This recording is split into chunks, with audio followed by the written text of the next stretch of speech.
کہ سون یہ وبائی امراض گس پانے دور تو کہتے ہو سمجھ یہ الگ پہ سوچن تو عیسائی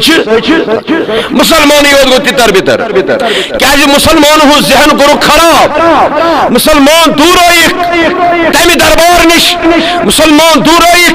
تمہ دربار نش یہ دربار محمد ہے یہاں ملتا ہے بن مانگے ارے ناداں یہاں دامن کو پھیلایا نہیں کرتے ام دربار نش دور مسلمان مسلمانوں کو مسلمان ہو ذہن پانے خراب کیا ملے یہاں کیا ملے گا بخدا خدا کا یہی ہے در نہیں اور کوئی مفر مکر جو وہاں سے ہو یہی آ کے ہو جو یہاں نہیں تو وہاں نہیں ربن چو یہ میون نبی بنومت قاسم باگراون وول عطا کرن وول باگراون وول یہ منصب چس عطا کرن ذات پاک حضرتی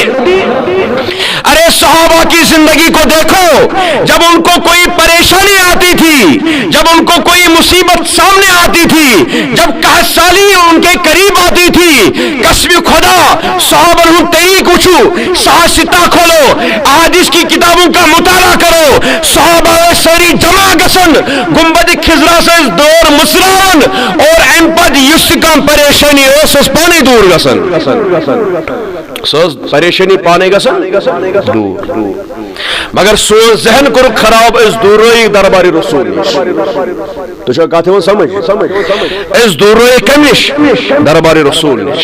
قسم خدا اگر دنیا کی ساری مسلمان جمع گسن پن آئی اور حضورن کن کرن متوجہ قسم خدا یہ مرض کیا یہ تکلیف کیا سو نبی سو نبی یہ مثل سون ذرہ برابر تکلیف برداشت گسن کے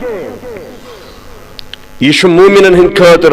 دلبر تو دلدار نبی رحمت صلی اللہ تعالی علیہ وسلم دنیا کے جتنے بھی حکمران ہیں ان سے یہی میری گزارش ہے جتنے بھی مسلمان ممالکوں کے بادشاہ ہیں تقریباً 60 کے قریب اسلامی ممالک ہیں ان سے ان سب کی طرف میں متوجہ ہوں اور ان سے یہ کہنا چاہتا ہوں آپ سبھی مصطفیٰ کی بارگاہ کی طرف متوجہ ہو جاؤ دنیا کے سارے مسلمانوں کو یہ کہنا چاہتا ہوں مصطفیٰ کے دربار کی طرف متوجہ ہو جاؤ جتنے بھی پریشانیاں ہیں یہ وبا تو کچھ بھی نہیں ہے مصطفیٰ کی طرف جب متوجہ ہو جاؤ گے دربار مصطفیٰ کی طرف جب ہم متوجہ ہو جائیں گے قسم خدا یہ وبا کس پانے دو نبی سری انشاءاللہ اس کرو پنے آئی کوشش انشاءاللہ رحمان درودن منز ناد خانی منز گزارو اس پن وقت انشاءاللہ رحمان اور زار پار کرو استغاثہ کرو دربار رسول اس کو انشاءاللہ